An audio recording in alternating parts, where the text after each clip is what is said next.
Oceans, rivers, lakes have inspired and puzzled the human mind forever, and in many ways are truly breathtaking to explore.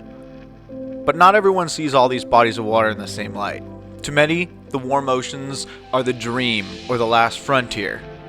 Oftentimes, crystal clear waters full of colors and life are thought to be the only things worth exploring in the scuba community, and particularly beyond, while cold waters are barren and dark. What about Canadian waters? Is there really nothing to see, nothing to do? That can't be true, can it? How far can you really explore beneath Canadian waves? As a diver from Atlantic Canada, I wanted to answer that question and show off everything that could be found under the waters of Eastern Canada and particularly the Maritimes. My passion for the underwater world started when I was just a kid. I started freediving in the lake by my grandparents' country place at the age of 12, and I would spend countless hours snorkeling, filming, and photographing every fish I could find. I became obsessed with the underwater world, and I wanted to share that with anyone who would listen. I became a certified diver at the age of 15, and the very first thing I did was take a disposable camera to the Florida Keys. After that, I dove every opportunity I could. Warm water, cold water, reef dives, shipwrecks, and even nothingness. Anything to get underwater. Eventually, I even started working at a dive shop, and I loved all the diving I was doing. But people would often come in and complain that Canadian diving was repetitive, or there was just nothing to see. We literally used to have people come into the shop and straight up ask, why do people dive in Canada? And the truth is, I always gave them the same answer. And that's warm water diving, Caribbean diving, is about relaxing. It's about going out to see all the pretty fish and the colors. The truth is that you can dive down to 30 feet and see absolutely everything that it is you want to see. Whereas cold water diving, Canadian diving, to me at least, is much more about the adventure. It's about going out and experiencing something new, something different. You know, we have shipwrecks and we have drift dives and we have much deeper dives. And yeah, the water is cold and it's dark and it's murky and it's challenging. And that's kind of the whole point. It was always harder to have an answer to the question of what is there to see. That was until I moved out east. Once you make it to the coast, an entire new world opens up to you. And so coming out here was actually one of the best things I could have ever really done. It changed my perspective on all the really cool things that you can see under Canadian waves. And the underwater world is just such a gem that so few people ever really get to experience. It's almost like my responsibility now to expose people to all the really awesome things that you can see in Canadian waters. I went on dive after dive, finding, filming, and identifying every different species I could. The truth is that when you know where to look, you can find things that most people would never even have guessed were in Canadian waters. You start to appreciate all the amazing adaptations that allow creatures to survive in the harshest conditions. What some would call ugly, you learn to love because you see just how perfectly tuned they are to their way of life. Flounders, monkfish, sea ravens, all ambush predators, all adapted to complete the same task in very different ways. Many people have seen scallops and lobsters and mussels in grocery stores and on fancy restaurant dishes, but getting to interact with them in their own environment creates a much deeper appreciation of them. Did you know that scallops have eyes? Or that lobsters can get so big that their claws are the size of footballs? Did you know that Canadian waters have creatures like nudibranchs, triggerfish, and squid? Even the smallest creatures have found a way to carve out their little world. Something as simple as a barnacle, which seems so boring when you walk past it in the intertidal zone, comes alive and active when it's submerged without ever even moving.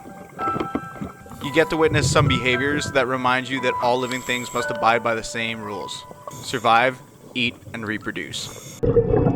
Up until this point during this project, I had documented some really interesting and cool things, but I still felt as if something was missing. Was the whole goal of this project just to document and show cool marine life? It quickly became apparent to me that I had really only been documenting part of what Canadian waters had to offer. I had been missing what I knew was the best part of cold water diving, the adventure. I was confident in my abilities, and it was time to face a challenge. I've always thought that cold water diving is actually a really good test of how good of a diver you actually are. Because it's so challenging, you know, we'd have people who had been trained down south and they'd come up here and want to dive in Canada, and we'd always be a little bit nervous and unsure about how they were actually going to perform. Whereas the opposite isn't true. If you learn to dive here in Canada, you can pretty much dive anywhere in the world. I don't know, I don't feel like what we've caught so far is really all that representative of everything there is to do with diving here. Yeah, I get that. What do you have in mind? Honestly, I don't even know. I mean, I know we've talked about a lot of deep dives and things like that, but I feel like you could do that anywhere. What do you think about doing an ice dive? Oh yeah, okay. I mean, it'd be cool to try. That would be an experience for sure. Yeah, it's gonna be freezing.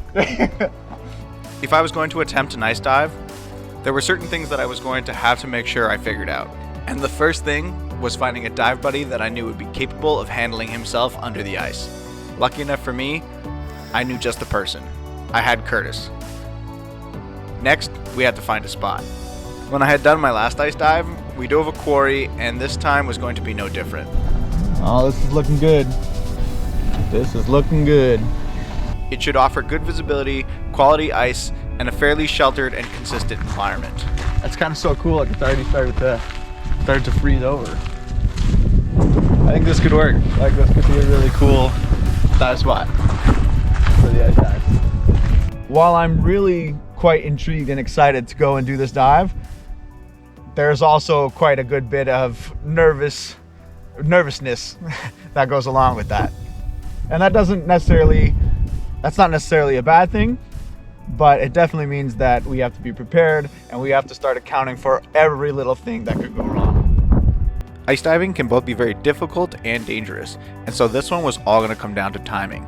In order to make it as safe as possible, we had to wait for the opportune time where there was a clear ring of water around the ice core at the center of the quarry. The quarry should be easy enough to navigate, and by waiting for a water ring around the edges, no matter which direction we go, we always have an out.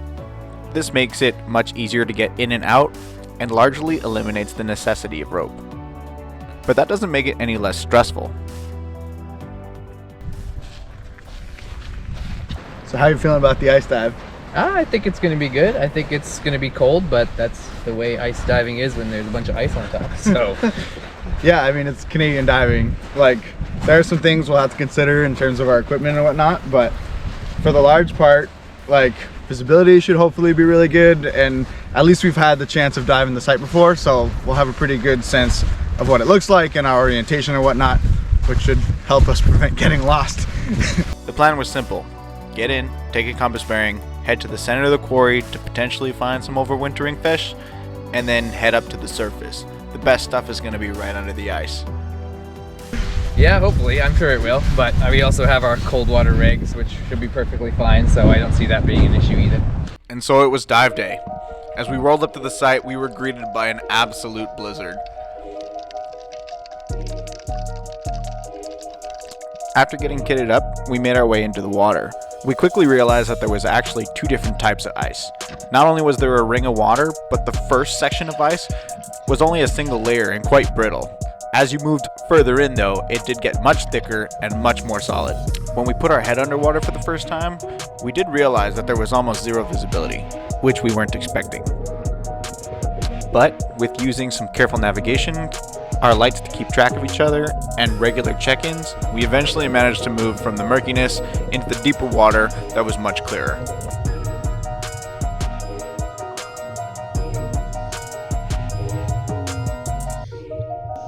We had made a dive plan, and with one final check, we were finally ready to actually dive the plan.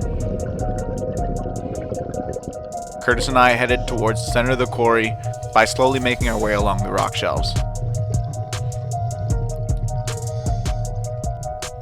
At between around 15 and 20 feet, we actually stumbled across some carp, more commonly known as goldfish. These guys are actually an invasive species. Likely pets that were released here when they were no longer wanted, these goldfish in a fairly constricted area are not such a problem, but in other areas can definitely cause havoc on the natural system. Undeterred, we were still interested in seeing whether or not our hypothesis was correct and there were more fish to find at the bottom of the quarry, and so we made our way down. As we descended, we lost more and more light, and by the time we hit about 33 feet at the bottom, it was pitch black. But more importantly, there was no fish to be found. At this point, we were 12 minutes into the dive, and we didn't really want to waste any more time. So we signaled to each other that we were all good, and we made our way back to the surface. As we moved up the cliffs, we eventually came to some of the prettiest things we had ever seen underwater. Being under the ice is just a completely different experience. The way the light comes through is just otherworldly. The bottom of the ice can often be just absolutely glass smooth. And in and amongst all of the perfection, you start to find some really cool things. Whether that's cracks in the ice, floating stumps, or even these soft spots that definitely remind you that it's probably a bad idea to walk on any frozen lake, regardless of how thick you think the ice is. But the coolest thing we found was this layer of rocks stuck between two layers of ice. It's almost as if they were floating on the water. It was wild. At this point, we were just over 20 minutes into the dive, and it was time to make our way out. This unfortunately meant heading back into somewhat murky waters in order to get to the edges. It was such a unique and amazing experience being under the ice, and was definitely an adventure that created a memory that will last a lifetime. Soon enough, we were back under thin ice and could make it up to the surface.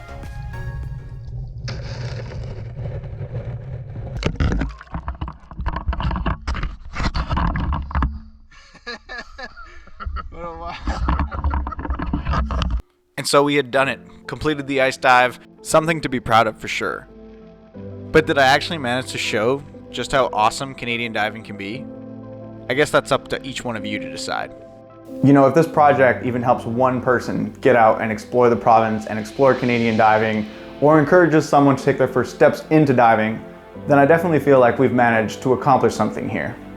I feel like I did Canadian diving proud. We managed to document some really cool stuff in New Brunswick, which is definitely not a place that most people associate with quality diving. And on a personal note, there's still so much for me to learn.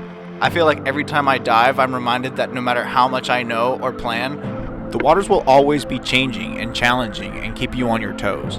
But I love that, because you can and are always getting better. And I'm always looking forward to the next dive. All right, who's ready to go diving?